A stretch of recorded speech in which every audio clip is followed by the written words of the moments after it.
జై శ్రీరామ్. మాతృదేవో భవ, పితృదేవో భవ. ఎందరో మహానుభావులు అందరికీ వందనాలు. శ్రీ వైకుంఠ ఏకాదశి సందర్భంగా శుభాకాంక్షలు.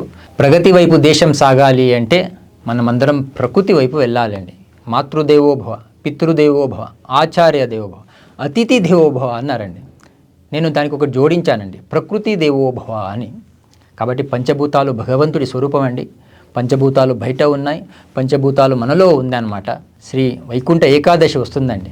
చాలామంది గుళ్ళోకి వెళ్తుంటారు, ప్రదక్షిణలు చేస్తూ ఉంటారు, భగవంతుడి దర్శనం చేసుకుంటుంటారు.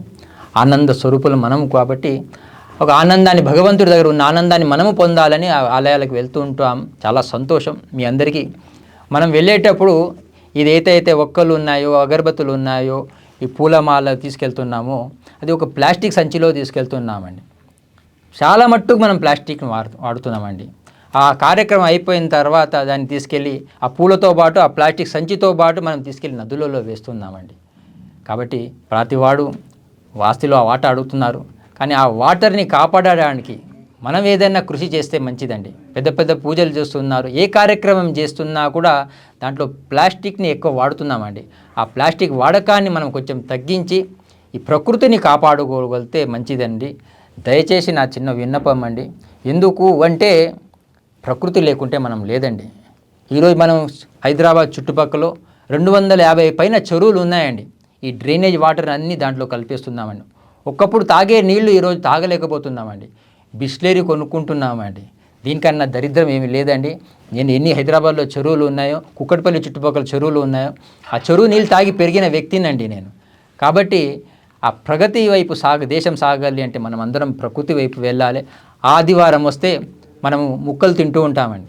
దయచేసి ఆ ముక్కలు తినడం కొంచెం తగ్గించి మొక్కలు నాటడం అలవాటు చేసుకుంటే మంచిది అన్నమాట. ఎందుకంటే అవి లేకుంటే మనం లేమండి, కానీ మనం లేకుంటే అవి హాయిగా ఉంటాయండి. మనం కరోనాలో చూసామండి, మనం లేకున్నా కూడా ప్రకృతి చాలా అందంగా ఉంది, హాయిగా ఉంది. భగవంతుడి సృష్టి అండి. కాబట్టి ఆ సృష్టి వైపు కొంచెం మీరు దృష్టి పెట్టి ఏదైతే ఈ ప్లాస్టిక్లో వాడుతున్నారో దాన్ని కొంచెం తగ్గించాలి. ఆధార్ కార్డు తీసుకొని బస్సులో ఎక్కే వాళ్ళకు ఒకటే చెప్తున్నానండి, మనకు భగవంతుడు ఆధారం అండి. పూలమాలకు దారం ఆధారం అండి. మనకు భగవంతుడు ఆధారం అండి. కాబట్టి ఆ దిశగా, ఈ ప్రకృతిని కాపాడే దిశగా మనం సాగాలి. ఆ ప్లాస్టిక్ని ఏదైతే వాడుతున్నారో అది సంచిలోనే ముందుగానే తీసుకొని ఆ గుడికి వెళ్తున్నప్పుడు మీ శ్రద్ధాభక్తితో మీ గుడికి వెళ్ళి తీసుకెళ్ళేటప్పుడు ఒక ప్లాస్టిక్ ఏదైనా ప్లేట్స్ కానీ ఏది కూడా ప్లాస్టిక్ లేకుండా కూడా ఒక స్టీల్ ప్లేట్ కానివ్వండి, ఏదైనా కూడా తీసుకొని దాంట్లో గిన్నెలలో మీకు కావాల్సిన వస్తువులు, పూలు ఏది ఉన్నా కూడా దాంట్లో ఆ ప్లాస్టిక్ తీసేసి కర్పూరం కానీ ఏదైనా కూడా, కుంకుమ కానివ్వండి, పసుపు కానీ ఇలాంటివి తీసుకెళ్ళి ఆ భగవంతుడికి శ్రద్ధాభక్తితో సమర్పించి ఈ ప్రకృతిని కాపాడుతారని ఒక విశ్వాసంతో ఈ చిన్న విషయం మీ ముందు చెప్పాలనుకుంటున్నానండి. ఇది నేను 40 సంవత్సరాలు నేను చేస్తున్నానండి. నేను మీకు ఏదో ఊరికే చెప్పట్లేదు. ఆ దిశగా మనం సాగుదాం. జై శ్రీరామ్. భారత్ మాతాకి జై.